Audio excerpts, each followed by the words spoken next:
Hey everybody, Chase here. Just thought I'd do a quick video blog, get y'all up to date, what's going on. Mostly a lot of work here today. I'm tired. I'm glad the weekend is here. It's Friday afternoon, and all I want to do is rest a little bit. It's been a long week, at least for me. It's been long, hot, and thankfully wet. We have gotten a lot of rain the last few days. It's rained almost every afternoon now, which is greening the grass and everything back up. I've actually had to mow the yard twice this week. Once was on the highest setting we got, was like 6 inches, and it was still clogging up the mower. I just had to get off and shut everything down and pull all the grass out of the deck. It was just ridiculous. And then 2 days later, yesterday, I had to mow it again. And that time on what we usually mow it on 3 inches. And then I'll probably have to mow it again Monday or Tuesday. It's growing like crazy.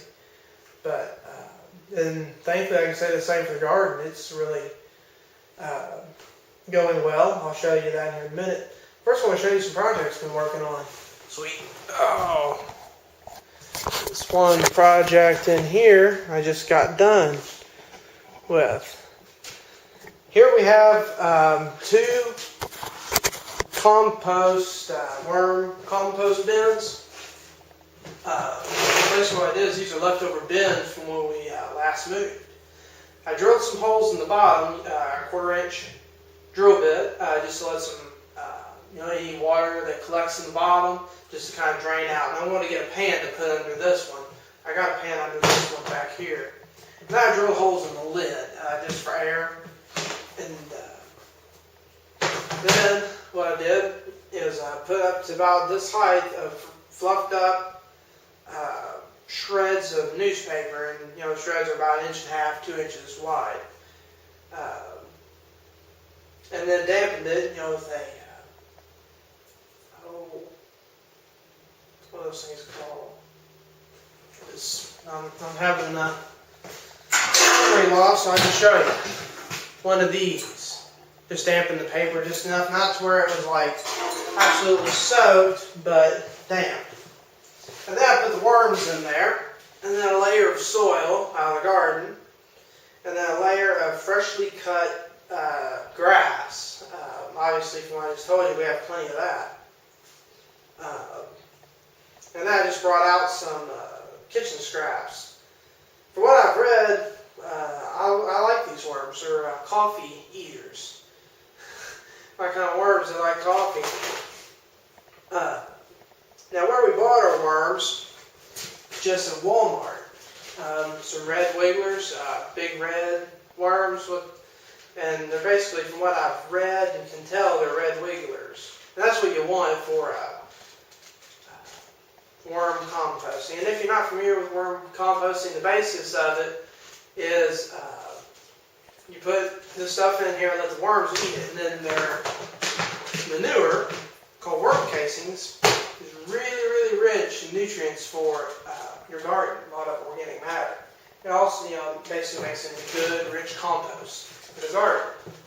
So, with that being said, we're going to be making a lot of it this winter to help improve our soil in the garden. I'd like to get at least 3, maybe 4 more of these bins to run throughout the winter. That way maybe by next spring our soil in our garden will improve quite a bit. So that's this project. Like I said, we've got 2 of them. Can't really see anything. You look in and just see kitchen scraps and grass, but hopefully that'll change and start seeing some rich black soil. Compost, rather. Next, I want to show you. Move this from this door right quick. Been working in the shop a lot. And there is the makings of the power hammer. And I want to just kind of explain real quick for those, for my subscribers who aren't blacksmiths, or blacksmiths just getting in, or just getting into it, don't really know the big tools of the trade. This is a clay Spencer tire hammer. video, or later on, not in this video, but in later videos, I'll show you why it's called a tire hammer, or what I just say. One of the parts is a spare tire, main components. But anyways, I'll just go ahead and explain the different parts right now. This is what's called the backbone, or the mast. I call it the mast. Then this is our anvil post. This is where basically, it'll be our anvil. I'll have some different what are called dies that will do different things. Some will be for tapering, some will be for flattening, and then they're our texturing dies. Then this is just a brace. It goes from from the mast to here, and from inside measurement here to the center of the anvil post is 12 inches. And then on the bottom we have a half-inch plate. It's 24 inches square. We have half-inch holes in each corner to bolt down to the floor to keep it from moving. And then there are braces here for the anvil post, just an added brace for it. But it's pretty heavy. This anvil post is, I believe, 7 inches in diameter. I think that's right. I am not sure. Oh, it is 7 3/4 inches in diameter. And this is a solid piece of steel. This one piece of steel weighs 498 pounds. And believe it or not, it's set up by myself. Okay, so I had the tractor to help. I didn't have to mention that, but I did. But anyways, and it was still an exciting process. And then this piece here is, the mast is 6 inch by 6 inch piece of square tube pipe. Has 1/4 inch walls. And if I remember right, it is 72 inches long. I think this was 36, yeah, the anvil post itself is 36 inches tall. So, it's going to be a big project. I'm not real sure about if I like the color combination of the red and black. I'm thinking about changing it up. I don't know what. I'm thinking about just going to one solid color. I've seen several different people paint their hammers different. I've seen some weird colors on Google, I'm telling you. I've seen people paint these hammers some crazy things. You don't have to paint it to make it practical, but keep it from rusting and make it last a little bit longer and to look good. So I'm thinking about I'm either going to stick with this or go to solid black or maybe even blue. There's some I've used some power hammers called Big Blues. They're an air hammer. They're pretty nice. So I just painted this one and let it be a big blue wannabe. But that's a project here in the shop, and also for the blacksmiths watching this video, I have something for sale that may interest you all. And the only reason I'm selling it is because I'm trying to finish this power hammer. And it is this right here. This is a Champion 400. Anything about blacksmith tools? This is the best blower ever made. This 400. Now, this one is rare in the fact that it's a 16 inch. This sucker is big. From what I've read and stuff, there's very, very few of these made. And they were known to be able to bring a forge up to forge welding heat very fast and very easily. And it turns like a dream. And the amount of air that comes out right here is phenomenal. This size, you can, I believe in the original ad I read, you could supply air to 4 coal forges, and they would also use them for supplying air to mines.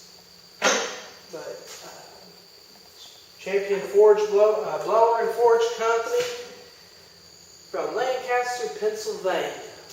There's a date on here, July 30th, 1902. So this thing is 110 years old. I like to see something made today that lasts 110 years old and still work as good as this thing does. It's phenomenal. But anyways, I'm asking $500 or best offer for this blower. If you're interested in it, you can email me through YouTube or my blog, or just I'll put my email address at the bottom of the description there. It should be right down there. Just scroll your computer screen down, you'll see it.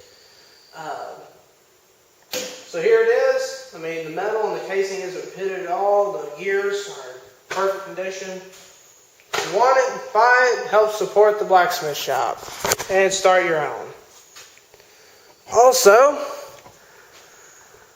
thinking about starting a small blacksmith school in here eventually. Thinking about it. Give beginner and intermediate classes. I want to set up another workstation over there where that bandsaw is. Complete workstation, the anvil, small table and vise. Oh, this is something I'll show you I made right quick, is that little podium there. I built that. I was tired of having my notebook here on my tool table, which I know is a mess. But I just had some leftover steel from another project.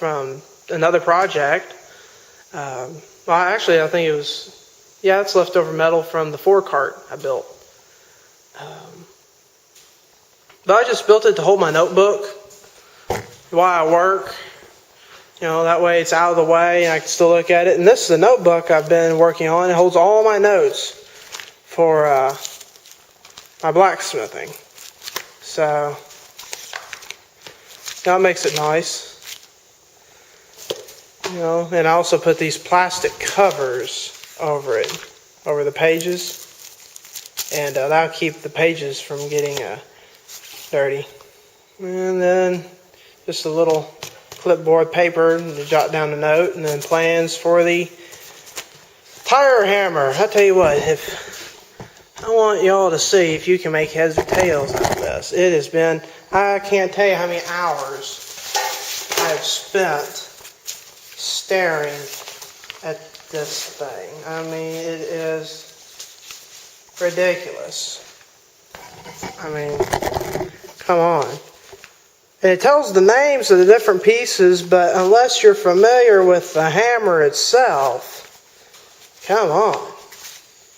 I'm not knocking, Clay Spencer made up these plans. I'm not knocking him down in any way, but I would really appreciate it if, Clay, if you ever watch this video, that you'd add some good color pictures to these plans and say what the names of these parts are, because it would really, really help on understanding. It is really it's just about burn out my 3 working brain cells.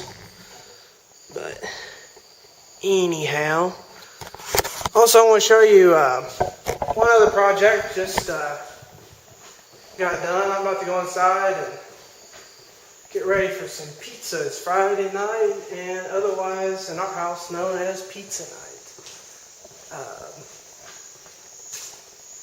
Also, kind of an update for the Justice camera, for the Heritage Homestead project. I haven't given up on it. I've just been busy, here in the shop. But the plans are changing a little bit. Instead of building a traditional log house, I'll still be building a log house, but it'll be of a style called cordwood. Now, cordwood building, from my research, developed here in the United States, mostly in the northern states near Niagara Falls.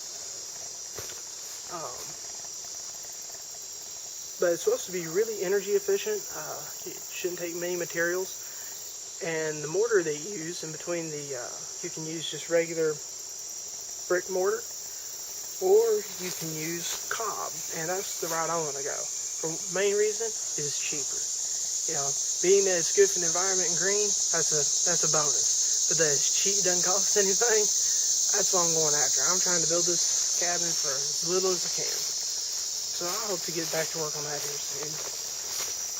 But anyways, here's a compost. Just built that. It's just out some cement blocks and put a pallet down the bottom so that they can get air. Also help keep my blocks level. But that's a good one for right now. I got some more blocks and another pallet. I want to build another one next to it. Just trying to continually improve things around here and improve the soil of our garden. So, anyways, one more detail you got to see before I shut down the camera. is the garden after all this rain has really jumped, especially the corn. You know, my corn, remember it was like, knee high? Well, that's kind of changed, as you can see. It's well now above my head.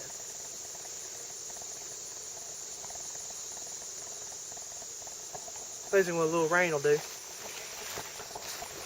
Oh, I love the smell of corn. But although the produce jumped, so did the weeds. I'm not going to complain.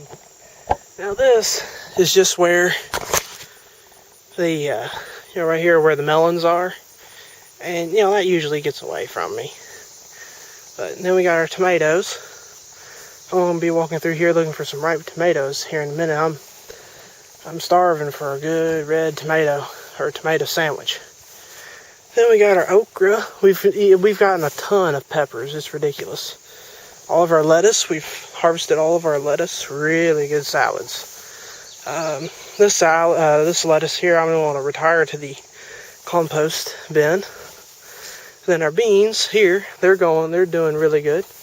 And this new deal I tried with the paracord on top and the strings going out the bottom worked out really well. I'm really pleased with that. Although next time I do it, I will not use paracord, but use wire, high tensile wire. And then we got our cucumbers. They're encroaching into the yard some. Been having to retrain them. And then squash, it's really coming good. Looking forward to some grilled squash. Then we dug up our potatoes. We didn't have a very good potato harvest, but at least we got our seed back. And then the rest, all this along here, are pumpkins. The pumpkins have gone wild. The pumpkin vines have grown into the corn. This pumpkin variety is called, what is it called? I know the name of it, I just forgot it when I mentioned it. What is it? It's an heirloom Australian breed. I can't remember. It's an heirloom pumpkin. I'll remember next time. I think I mentioned it in one of my last videos, but it's supposed to be really good for like pumpkin pies. So maybe out of all this garden, I'll give me a few pumpkin pies out of the deal. So that's pretty much it. Now I want to go inside, put the pizza in the oven, and get ready to do some resting, put this video on to YouTube, and watch a movie. We'll see y'all later.